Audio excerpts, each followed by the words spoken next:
Hey, what's going on out there, Comic Watchers? This is your host, Cody. I'm here for a very special episode of Comic Watchers Presents. We're welcoming back Sal Abbinanti. Close enough. We had him on before. As you'll recall, we had him on for the Hostage Kickstarter, which was a smash success, and what a beautiful book. So now we've welcomed him back to talk about his new project, ATOMIKA, God is Red.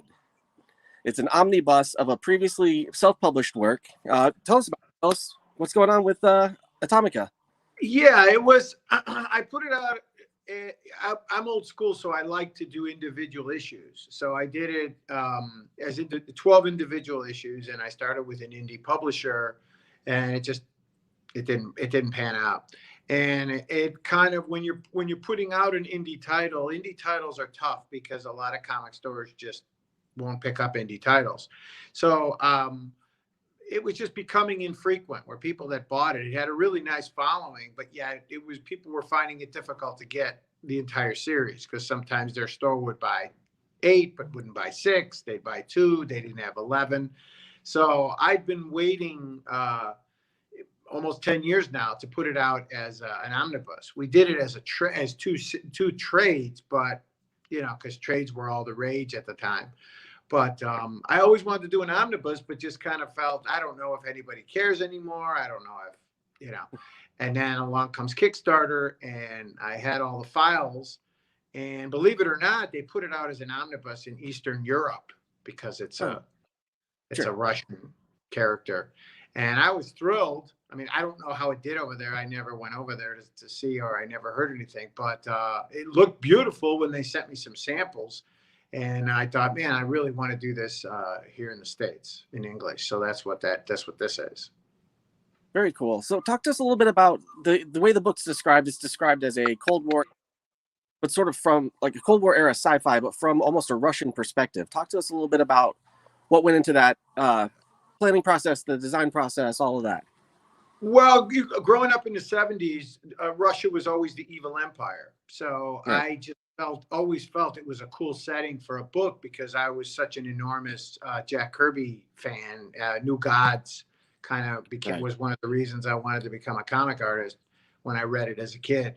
And I just, I was struggling really bad. I was trying to get into the comic business, and I was running into just, a brick wall after brick wall of just my style was not the house style that Marvel and DC was gonna hire.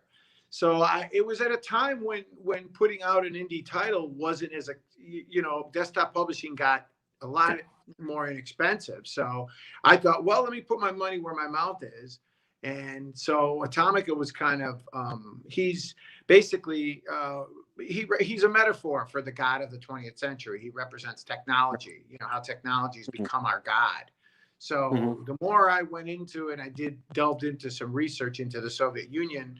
When they established the Soviet Union, they told everybody that religion is now illegal. It's counterproductive to the state.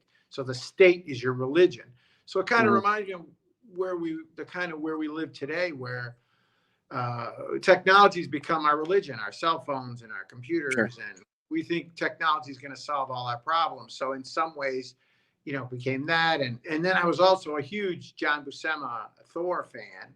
Okay. So when you meld all those into that, and then he's naked and wrapped in a Soviet flag, because every time I designed him to look, he just looked like an American designing a Soviet character. So I thought, well, kind of like the Renaissance, Michelangelo, and they made them all naked because they're very vain. Gods are vain and naked.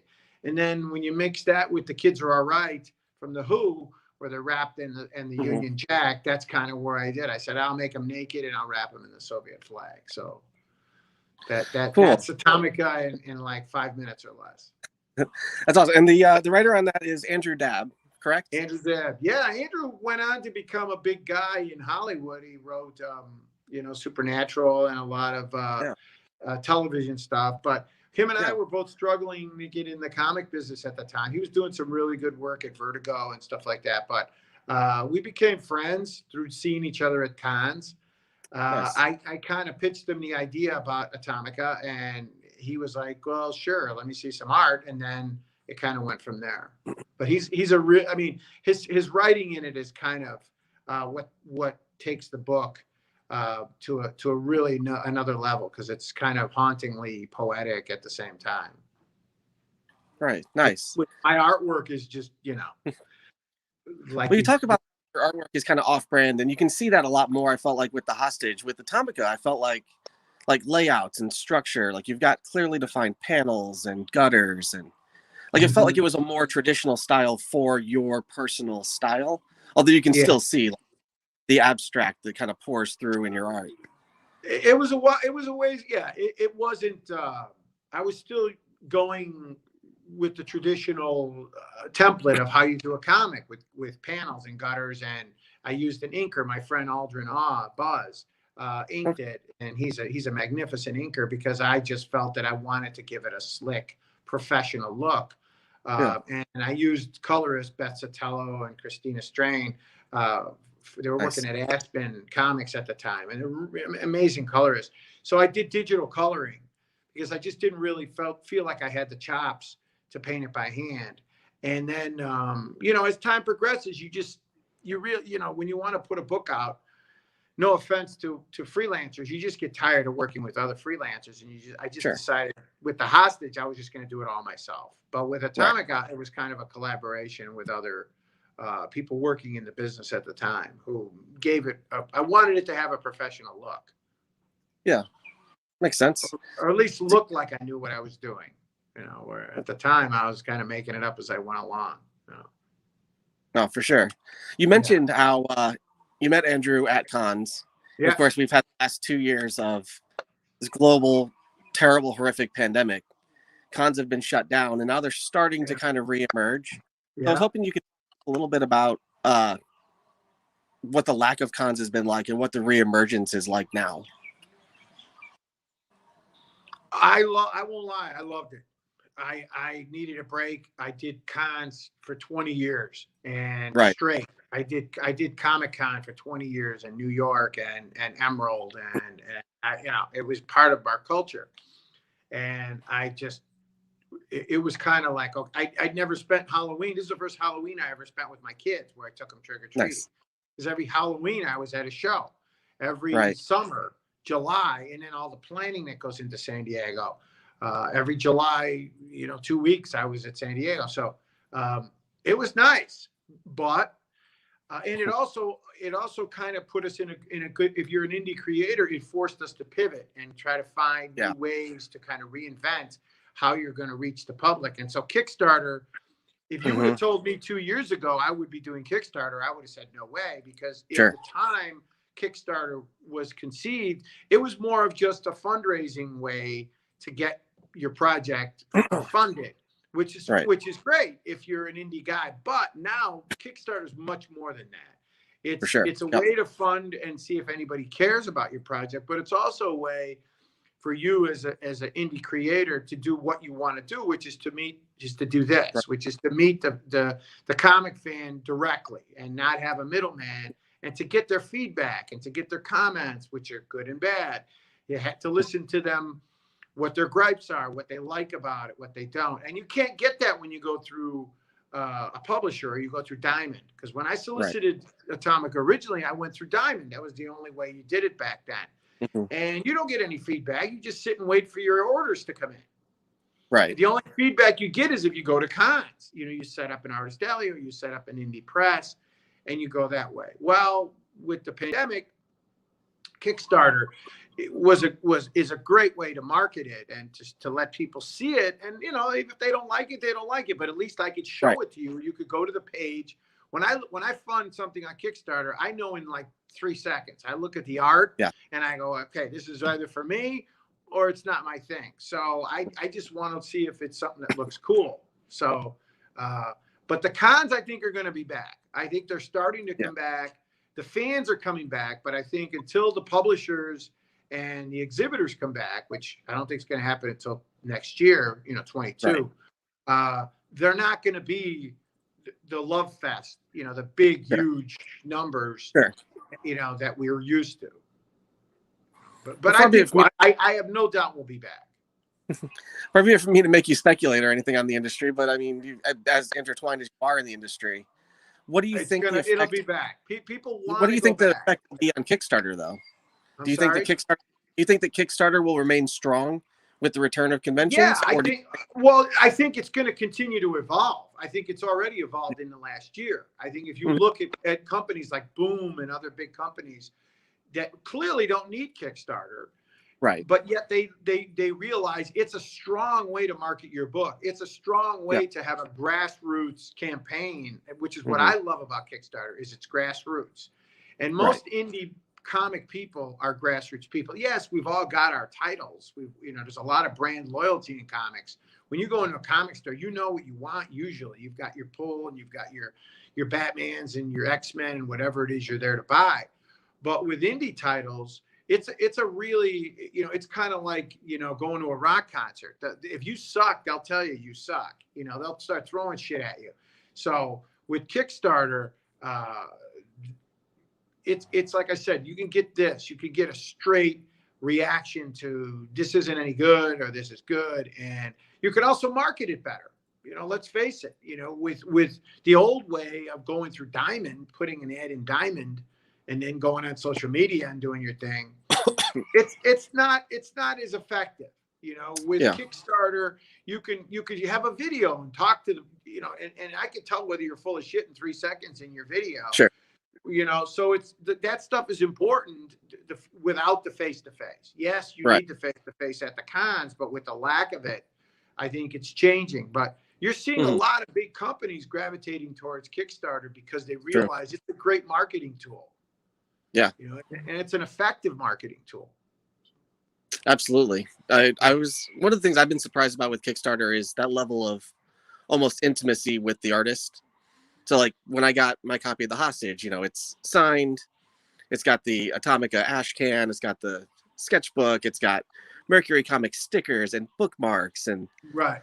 Like I gotta be honest, I didn't know what a lot of that was about when I started this. And I spoke with Jimmy Palmiotti and with Mike over at Aspen and a few guys who were really good at Kickstarter and had successful campaigns. And there's like, hey, you gotta do all the tchotchke stuff. The fans love all that stuff. And I'm like, really? Because I've been doing trade shows for a long time and we give all that stuff away anyway, bookmarks and keychains, and it's important to give it for free stuff. People love free stuff. So I was like, really? I thought they want to put, and it's like, nah, people love free shit. So I was like, well, maybe I'll do matches, or maybe, and they're like, no, don't do matches, and maybe I was like, maybe I'll do condoms, and they're like, no, I don't do condoms. And I was like, all right, I'll keep it straight. So yeah, the response from the Hostage was they loved all that extra stuff. So with ATOMIKA, it was the same way. I'm like, yeah, we're going to do all that stuff again. Maybe even more so. We're going to do more stuff than we do with the Hostage.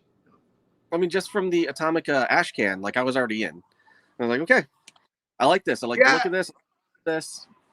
ATOMIKA was, and the unique thing about it was I was doing like 2 or 3 shows a month when I did ATOMIKA. So I was able to really nag a lot of artists to help me, to contribute to it. So, and unfortunately, a lot of them aren't around anymore. There's a few guys like Darwin Cook and Michael Turner and Reed Chan. Yeah.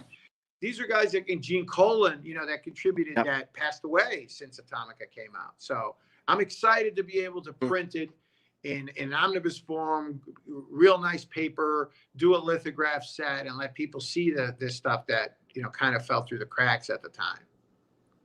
Yeah, I wanted to talk to you about the artists that you've got on here. I mean, it's a murderer's row of artists, and we've got a friend of our podcast, David Mack, is on here. Eric Powell, John Romita Sr., Alex Ross, Steve Rude, Bill Sienkiewicz, Tim Bradstreet. Like, it's ridiculous, along with all the other ones that you already named, like rest in peace Darwin, rest in peace Mike Turner. Yeah, it was. I was really, really blessed and fortunate to be able to. Like I said, I was doing a lot of shows, so sometimes I know with some guys I asked that said no.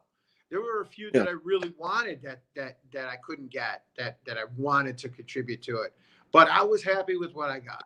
I was more than with how people are really cool when you tell them you want to do small press. If they have time Yeah. and you're willing to pay them, because I paid everybody. Right. I mean, Right. so it's important to not waste people's time and tell them, hey, look, I respect your time.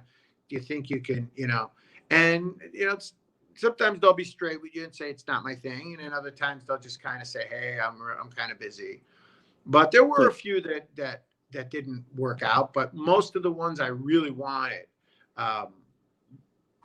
were like, sure, let's do it. And I was very excited. Very cool. So as somebody that did struggle to break into the comic business, as many of us are, what's your biggest piece of advice to somebody trying to get in, either as a creator or as somebody on the back end, as an editor, whatever? I'm not the guy to ask, because I never got in. I mean, I wanted to go through the front door, and Marvel and DC and Image and Dark Horse and you name them, they all told me, forget it, that your stuff is just not what we want, and you're never going to blah blah blah. So I that's why I'm an indie publisher. I wanted to work for Marvel. I wanted to do, when growing up, I wanted to draw Luke Cage and Captain America. And I was an enormous Marvel guy of Gene Colan and John Buscema and Jack Kirby and John Romita Sr. And so at some point, and it's much easier now than it ever was to self-publish. And believe me, and when I say this, and I say this from the bottom of my heart, the business needs indie publishers more than ever. Yeah. Because Marvel and DC are huge companies, and they're never going to care about the creator as much as they do the license. The license is really what they're after. That's the valuable thing to them. So if you want to do comics, I tell people, just do them. I mean, you can put a book out and go to a publisher and do 50 copies. Yep. Used to be, you needed to print 100,000. Well, those days are over now. If you could do black and white, you could do it at Kinko's, you could do it at whatever. It's just a matter. 99% of putting out an indie title is the sweat. It's you sitting down and deflecting all the distractions and all the bullshit and just saying, all right, but you're hanging your ass out to dry when you do it, because people are going to criticize you and people are going to say, hey, this sucks, or this is good, or this, that. But who cares? It's, being in the comic business is like running off and joining the circus. The circus doesn't need you. You need the circus. At some point, you hang around enough, they'll let you in. But I didn't wait to get let in. And I worked with Alex Ross and Bill Sienkiewicz. Now, those two guys are like, the Juggernaut and Galactus. And they had a million options, whereas I was like the guy, I was like the redheaded, ugly sister of theirs who, had too many freckles. But that's okay, because, she could kick your ass too if she hangs around long enough. So what I tell guys that want to be writers, artists, editors, colorists, whatever, just jump in, man. It's that first line when you write a script. It's that first line when you're drawing something. You have to just jump in and not let any of the bullshit and any of the negativity, because you're going to get a lot of rejection, but rejection is part of it. Rejection either is going to fuel you and make you better, or it's going to, or you're just going to wilt, you're going to wilt and you're going to go off and do something else, and you're going to bitch and be that guy who says, oh, I wanted to get in the business and it was too tough. ATOMIKA was a child of, I couldn't get in the comic business. So I put it out. I was a bartender at the time. So I just put my money, I handed my pocket, and I printed it myself. Cool. So just do it, man. Just jump in. If you fuck it up, no one's going to die. It's not like you jumped out of an airplane. That's true. And your chute doesn't open. And then you're like, okay, I shouldn't have wrapped my own chute. When you're getting closer to the ground, you're going, I don't know if this is a good idea. Putting out a comic, your first couple of stabs at it are not going to be very good, but they're going to get better, and then by the time you figure it out, you'll be like, all right, I know what I want to do. So going back to what ATOMIKA is actually about, I was just spitballing and thinking about it as we go. Like, it was published between 2005 and 2011, I want to say. Yeah. So you're looking at, like, dominantly the Bush-Iraq years, and then Obama, like beginning of the Obama administration, but I imagine both framework was already set during the Bush years. I wonder if you have any comment on how it reads now, having come through what we've come through as a country over the last 5 or 6 years. You know, it was not, I tell people it's not political, it's not religious, because the title kind of throws people. I've gotten some crazy emails from people about God is Red. And God is Red is really just what the Soviet Union told their people that you know. But it's really, I think it holds up really well because of Andrew's writing. I think the art is not, what I love about what I did was that it's not for everybody. And there's some stuff that I look at in it that I cringe at because it was, you know, it was who you are then. But you know what? It is what it is. So it delves into a lot of mainstream kind of, he's a god and now he's battling these mythological gods that are dying. So there's still that you know, human instinct of man is jealous and man is vain and man doesn't like competition. And so there are kind of core plots in there that are timeless, that are just kind of throughout, go all the way back to like Greek mythology and Shakespeare and everything else. So it's not meant to be real heavy. It's not a real heavy book. It's really just Thor in Russian mythology, because when I started to research Russian mythology, I was like, holy shit, this is they've got so many great characters, but ones that are a lot scarier than Greek mythology, that I grounded the book in ATOMIKA, kind of saying, all right, I got to eliminate these guys. But he also has a son, and his son is Chernobyl, which is kind of like a newer take on, you know, on the character. And then you mix in some really cool covers. And again, what Andrew did, and I think it, without, you know, patting myself on the back too much, it holds up really well today. Cool. Very cool. Well, and I'm relieved that it did, because I was scared. You know, I was like, man, I don't know if I want to do this. You know? Right. I can see where those concerns could be, because I mean, it's a whole different, almost a whole different landscape from 10 years ago. Yeah, and I went into, and if you go to my Twitter page or my Facebook or any of the social media I did, I give issue number 1. Right. You know, you could read the whole issue number 1 to see if it's your cup of tea. It's the kind of the origin is issue number 1. So if you look at it and you look at the art and read the story and go, all right, it's cool, but it's not my thing. Or man, this guy's, you know, did too much acid in high school. You know, then I you know, but at least you've got enough of a taste of it to go, all right, this is either my thing or it's not my thing. So it's 12 issues. It's not, again, it's not real heavy. I read some of these emails and my God, it's like, I got a letter from a professor of like Russian history, and he's going on and on and on about it. And I'm like, I don't know what the hell this guy's talking about, but sounds cool. You know? I'm like, okay, you know, I mean, it's like, I didn't go that deep into it, but sure. You know, I'm like, yeah, whatever. Well, the Kickstarter is live now. Yeah. Is there anything else you want to tell the fans about the Kickstarter before? It's, you know, it really is a situation where I'm so grateful for how well my first Kickstarter did with the hostage, that I didn't piggyback this one on as soon as, I think I might have done it. At first I was worried it was too soon, but this one is really just, I had so much stuff that I kind of gathered when I did ATOMIKA that really never saw the light of day. Like like Darwin Cook did a great piece for me. I didn't have any room for it by the time he gave it to me, because sometimes I would ask guys for stuff, and then by the time I got it, I already printed the book. So I'm like, I can't use it. You know, Ernie Chan, Alex Nino, there's a lot of these great. So I'm like, all right, look, I'm going to just give it all into Kickstarter, because I don't know, I can't do anything with this anymore, because the book is, you know, it's done. So if you go to the Kickstarter page, and whatever you're a fan of, whoever you're a fan of, any of these guys, like you said, David Mack and Michael Turner and Claudio Castellini and Simone Bianchi and Lucio Perillo and Steve Rude, you'll see it's all in there. I mean, I'm not holding back like, oh, you got to buy this to get that. It's just like, here, you know, it's all in the book. You know, fantastic. Yeah, we're doing lithographs and different things, but every image is in the book. So it's kind of really a love letter to say thank you in Kickstarter, of just saying, here it is. You know, awesome.